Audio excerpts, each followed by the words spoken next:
topics, we'll undo that. So there was a lot of chatter on the HR listserv a couple of weeks ago about unlimited PTO. This has been a conversation I know that comes up from time to time. And I think just with all the changes that we're looking right now and trying to attract and retain talent, anything we can do to make that more attractive, I think is probably what renewed the interest. And so I've invited to kind of kick us off, Erin Porterfield with Heartland Workforce Solutions and Melissa Philippi with Give Nebraska, name change. I'm glad I remembered the name change. I usually don't. Used to be Community Services Fund, but now it's Give Nebraska. And I've asked them to kind of start us off. They both have gone down this path with unlimited PTO. So Melissa, I'm going to start with you just since I'm more familiar with it, since I was on the board at the time that Give Nebraska decided to make this switch. Tell us about why and what your experience has been. Happy to. First of all, it's been a great experience. I started with the organization in 2017, and when I was hired, we had the standard vacation sick time accrual policy that everybody's really familiar with.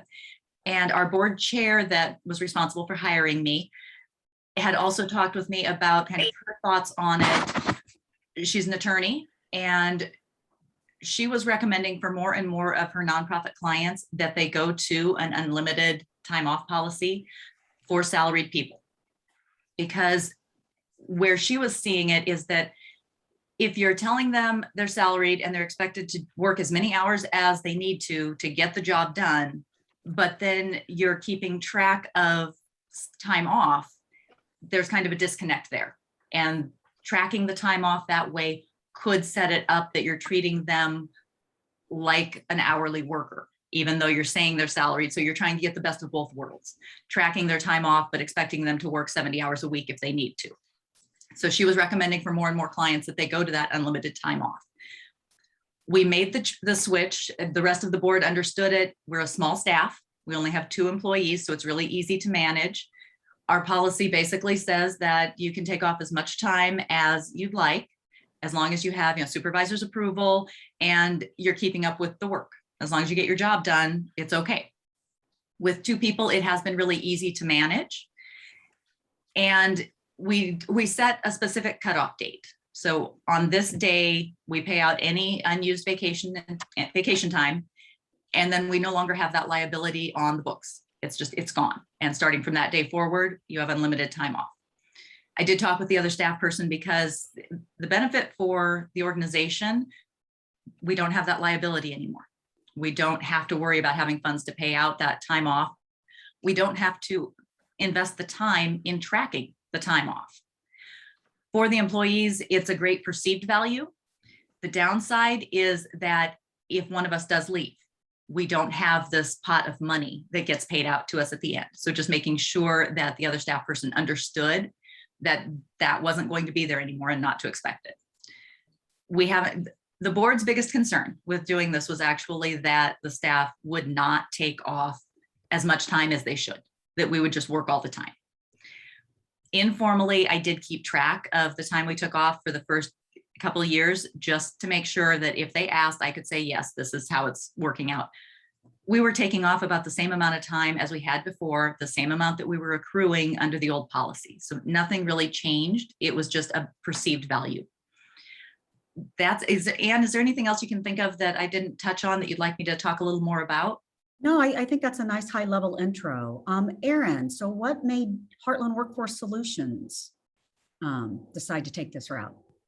Yeah, we learned about this through an employee who had a friend that worked for, I think it was the Women's Fund. I don't recall right now, but this employee brought this forward and asked us if we would explore it.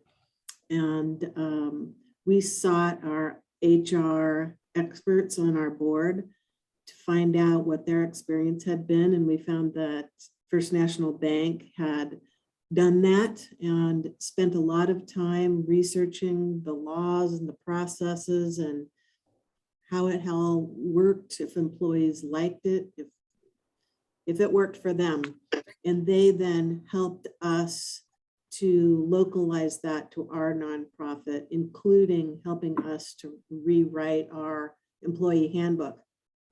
What we found from them was that their biggest trouble spot was getting folks to use it. So we went into it anticipating and talking with staff, hey there, this is here for you to use. This isn't just to pretend stockpile or show loyalty by not using it. It's here for you to use. So we included staff along the way in the process and the language and the drafting and how this might change. So folks were ready to go. We too identified a date where we would do the payouts of accrued vacation. There was one person who was in the hole on vacation time, and instead of asking them to pay back or anything, we just said, we're wiping it clean. You're good to go. So we thought about this in all those kind of ways. It's pretty recent for us still. It was begun in July, just this year.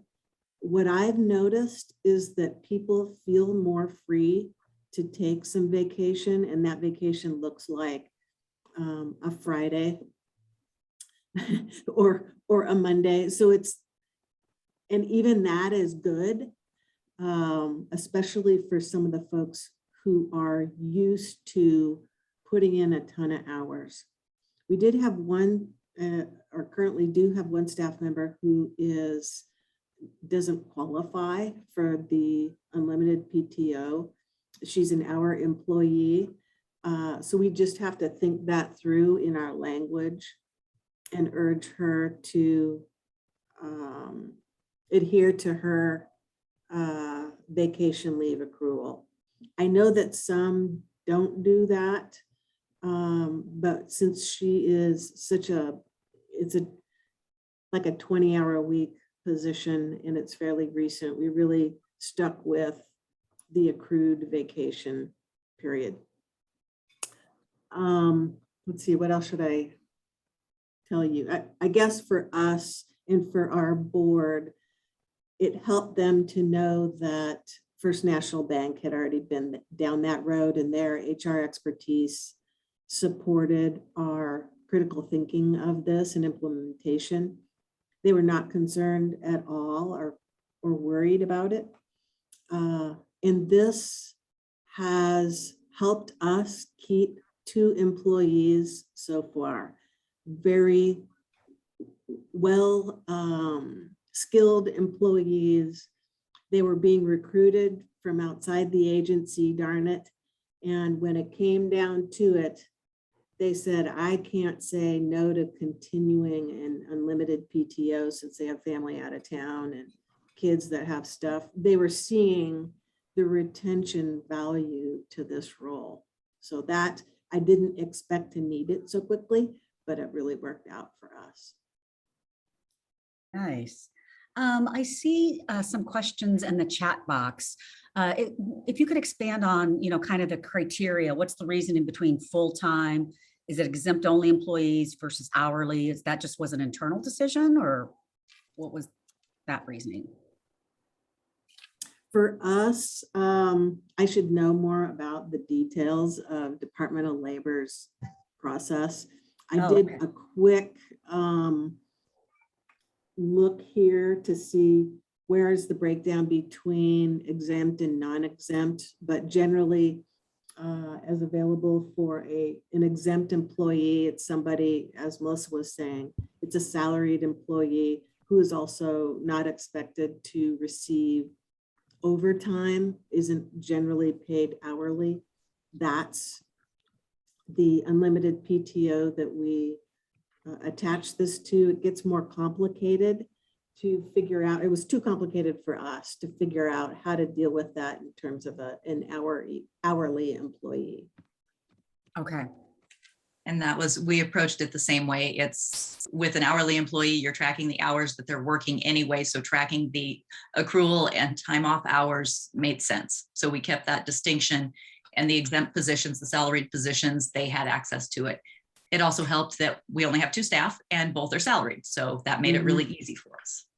We also went with First National Bank's advice to us and what their practice had been. And as HR experts, and I am not, we went with that and we decided to reassess after a year to see how we feel it's working. So do employees still track how much time they take off, or you still do that just so you kind of have an idea? And you know if somebody is either taking too much time or not taking enough? You know, for us, we have a payroll system that has entrapped us to putting in hours and also our work hours, but also our vacation or sick leave hours. We have an internal struggle with that because it will never be accurate since we don't acquire overtime. That payroll system also helps us to bill to certain grants. So I would say right now, yeah, absolutely, we do track that. But we feel internal conflict about that. Okay, great to know. So just a couple of things before I continue with the questions. I want to make sure everybody is aware in the state of Nebraska, employees own their vacation, but not their sick time, unless you have PTO, and then they own all of that. So then that's what you would have to pay out in the traditional model, just so everybody's aware. In the most recent salary and benefits survey report, it looks like 14% of those organizations that participated offer unlimited PTO. So yeah, I'm seeing some great comments in here. Women's Fund has some of the most progressive policies I've seen around in lots of different areas. I know that's where I go when I'm looking to update my policies and want to pilfer good ones. And so someone here asked, how does this work with your, like with family leave? Is it you just negotiate how much time they're going to have off just to be away from work to have things covered, or what does that look like? We still have separate categories for the more formal types of leave, and that does kind of factor into it. With the unlimited time off, we still want to make sure that the work is covered, and that's just a matter of working it out with, I keep saying with supervisor, but really that's just between me and the other staff person to make sure that things get covered. Go ahead. And we haven't had experience yet. I wasn't sure if you got my email about the luncheon for tomorrow. We're moving from this one. Let's see. Okay, someone's asking, what does this look like? Is it like, can you take it in any chunks, like 2 hours, 4 hours, 8 hours, or anything that works for the employee? That's our approach. And we've kind of tagged into, with everything going on the last year, flexible hours.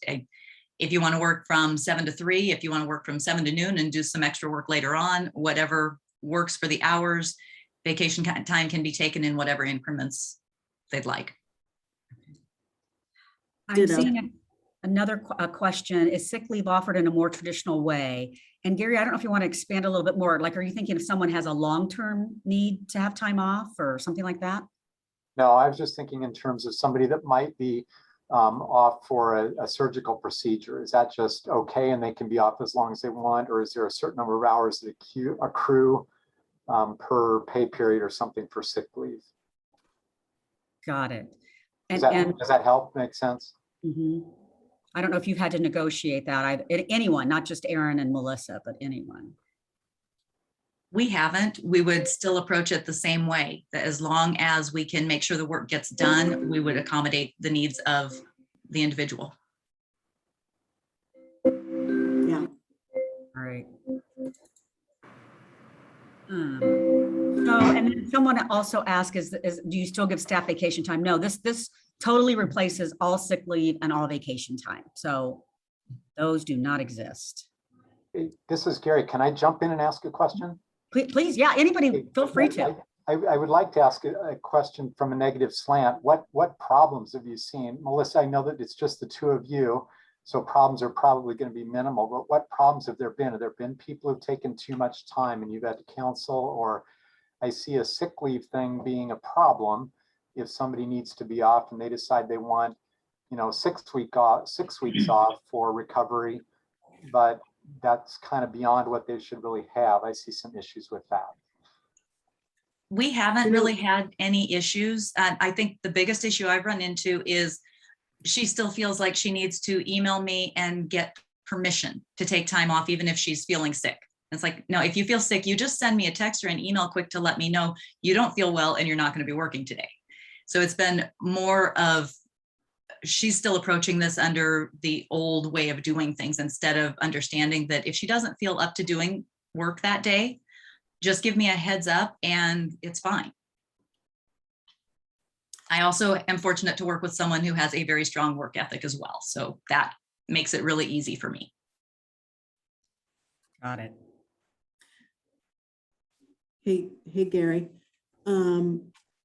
We haven't had that experience yet, but First National Bank had us place language in our employee handbook that related to that when FMLA kicks in, and then evaluating what that need is, and then, you know, the best interest of the individual, but also being able to get the work done, especially for a smaller nonprofit. So they did recommend language that we have in our handbook that related to that. That's smart. I see a couple of questions on when does it start? So let's say you have a new hire. Do they have to wait 30, 60, 90 days, or what does that look like in your org? I'm 95% certain that our policy says after 90 days, but I would have to go back and reread it. I think we wrote it that way. If we didn't, we'll change it. So I'm also seeing, it's a couple great comments, Cammie, just that one of the hardest things is getting people to actually use it. There's a question in here that wouldn't time off for medical reasons be covered by short-term disability? My understanding, not all nonprofits have short-term disability. And if you do, isn't there like a certain amount of time? Is it 6 weeks or something like that? Yeah, that's why we say if it's truly just really short term to where it doesn't kick over to the short term disability, we do have short term disability if they hit that point. Great.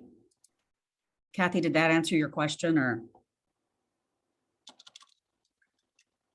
Yeah, thanks. Great. Is there any organization that has a lot of part-time people that would not be eligible? I mean, do you get into the haves and have-nots type of thing? Like, why does management get that perk and I don't?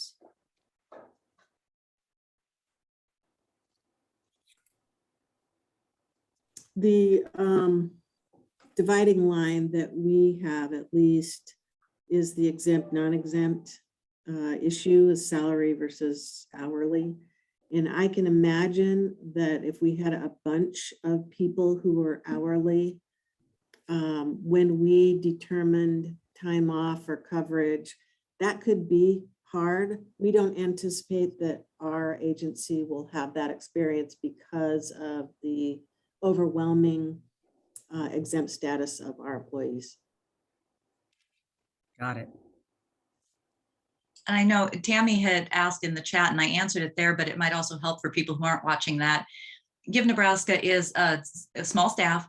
We're a federation of nonprofits that we run workplace giving campaigns. We're not a direct service organization. We're not just open to the general public to come in and talk to us and find out things. Most of our interaction with the public is through email, through phone calls, or us going to their location. So not having us in the office isn't a problem. We also rent space from a law firm. So if we have a delivery or something, there's still someone else there to accept that delivery for us. So that's another reason that this is really easy for two people to manage. Got it. Feel free if anybody else has unlimited PTO and you want to chime in, just unmute yourself.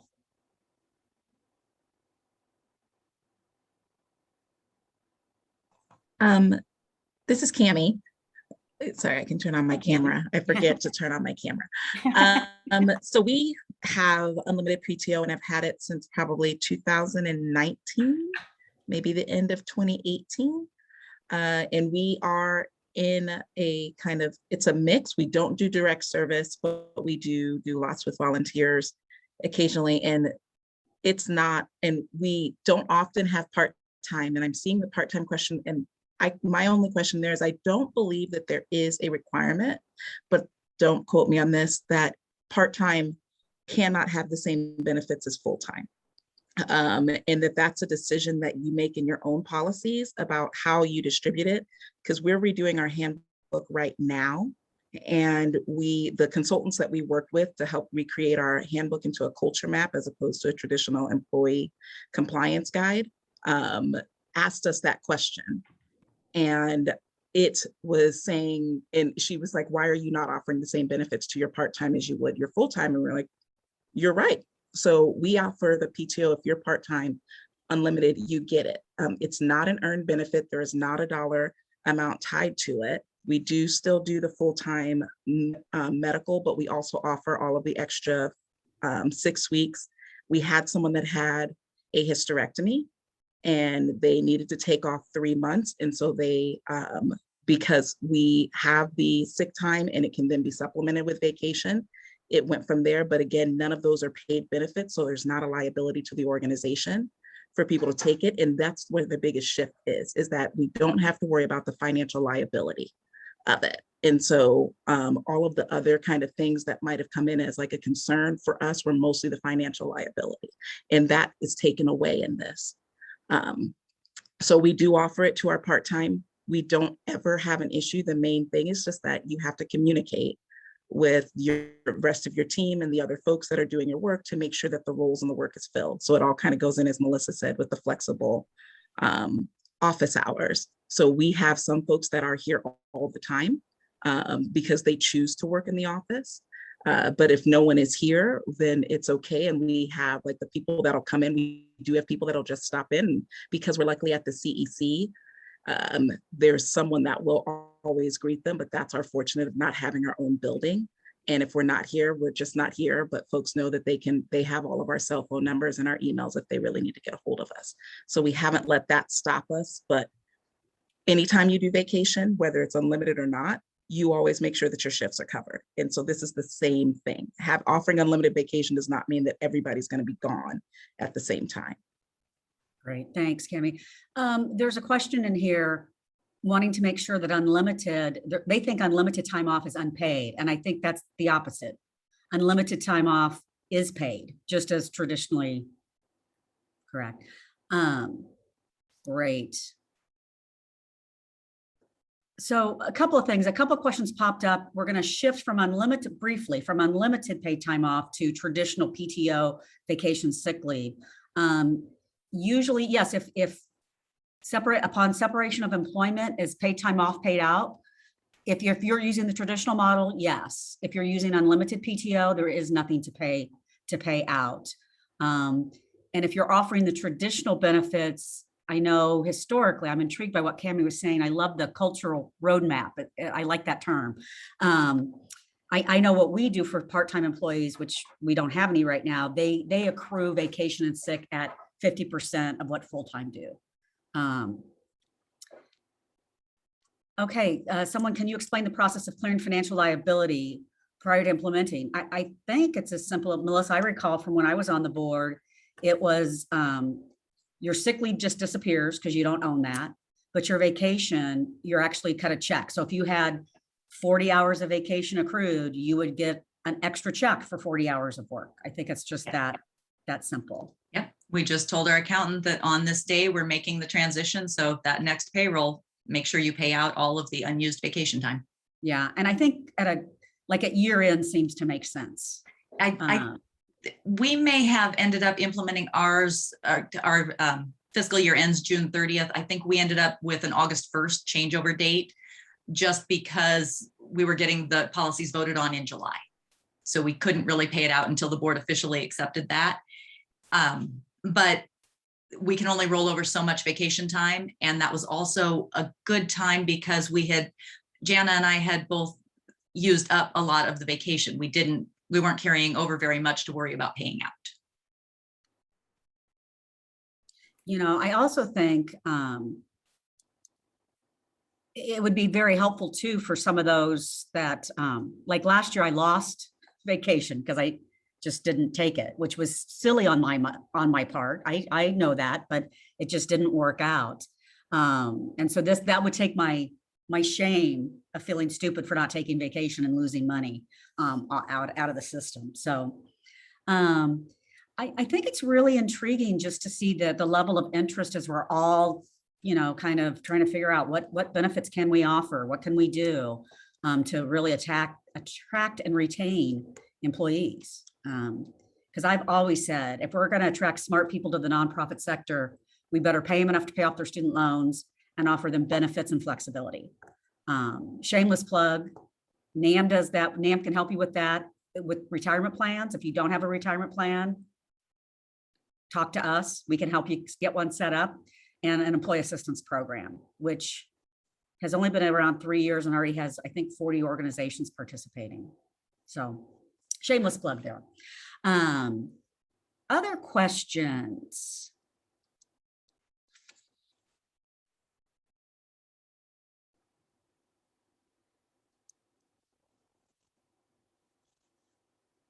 Okay, so who's all going to go implement unlimited PTO? Ladies, would you be willing to share your policies with the group? Sorry, I'm trying to read and talk at the same time, and sometimes it's challenging. Don't throw chewing gum into that mix too. It doesn't work. Oh, it would. Yes, happy to send over what we've got for our policy. That'd be great. Yeah, as a matter of fact, when we were developing our policies with First National as our expert guider, I asked this HR group, hey, somebody send me unlimited language, and folks did, and it was incredibly helpful. So yeah, definitely I'll share. Okay. Someone just asked a question in the chat. How did I lose money? That in Nebraska, you can't have a use it or lose it policy for vacation. We limit how much you can carry over. It was 200 hours that you couldn't accrue any more than 200. I think we bumped that up to 240 recently. So once I hit that 240, I just don't accrue anymore. So,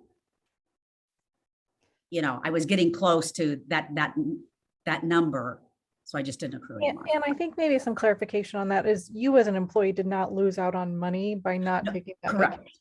So that's maybe some clarification that you lost out on some vacation time you earned, but not money. That's exactly right. Thanks for clarifying, Christine. I had a question about part-time.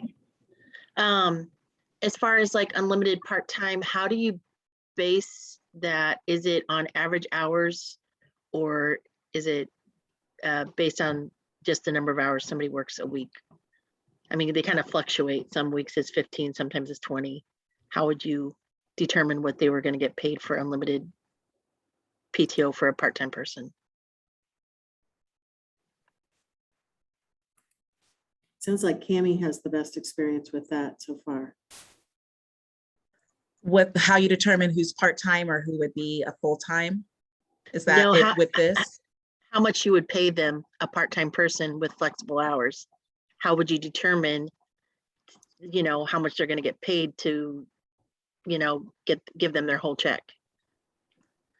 Oh, so it's based off of the hours that if they were going to be, so the same way that like if they were working a full-time day. So our one part-time person that we had, if he was scheduled for a certain block of hours each month. So we had that he worked maybe 60 hours a month, and that was his income was for that. And so if the vacation day was he's taking 8 hours off, he gets paid 8 hours. So it's based off of however many hours they would work. So if that part-time person only works like 4 hours a day and they asked to take off Tuesday, Wednesday, Thursday, and they would only have worked 4 hours, you pay them in their unlimited time off for those 4 hours.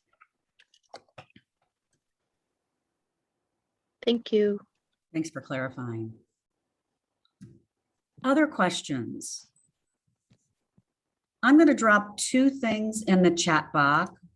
One is related to HR. One is not. This is a shameless plug that you can still register for the summit next week. It's next Wednesday, the 3rd. It's all online. Due to some generous sponsorships, it's half the cost of what it usually is. So it's only $70. And it is being recorded. So let's say you can only come to some of the sessions, you can come back later and listen.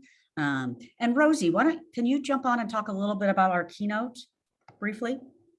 Yes, I would love to. Our keynote this year is wonderful. Her name is Dr. Ataya Martin. She's a national speaker. She's out of Boston, and she does a lot of really cool consulting work with organizations as they want to create more equitable and accessible workplaces for all people. We saw her speak at the Confab, which is the National Council of Nonprofits conference, a couple of years ago, and she is so engaging and so personable, and so she's going to be amazing. So she is not somebody that you want to miss. I forgot about that. We saw her in the before times. It She seems was in the before times. it seems like a distant memory. The next thing, which I think will really be of interest that I'm dropping in the chat box, we've done this twice before, and for the third time, we are hosting Dr. Ali Khan from the Med Center. We are hosting, let's see, Dr. Lindsay Hughes, the newest director of Douglas County Health Department, and then Dr. Michelle Beaver from South Heartland, which is the Hastings area health department, to kind of talk about, you know, what's going on with COVID right now. The numbers are going down, although the Douglas County dashboard still says that we're in the high risk of transmission area. So just, I think, as we're all trying to figure out what does this next normal look like and getting out and about, that we can get some accurate information. I don't know about you. I find it really frustrating that, you know, it's hard for me to find out what the numbers are in certain parts of the state, which makes me a little hesitant about, you know, Rosie traveling far and wide, and who knows what she's going to be exposed to.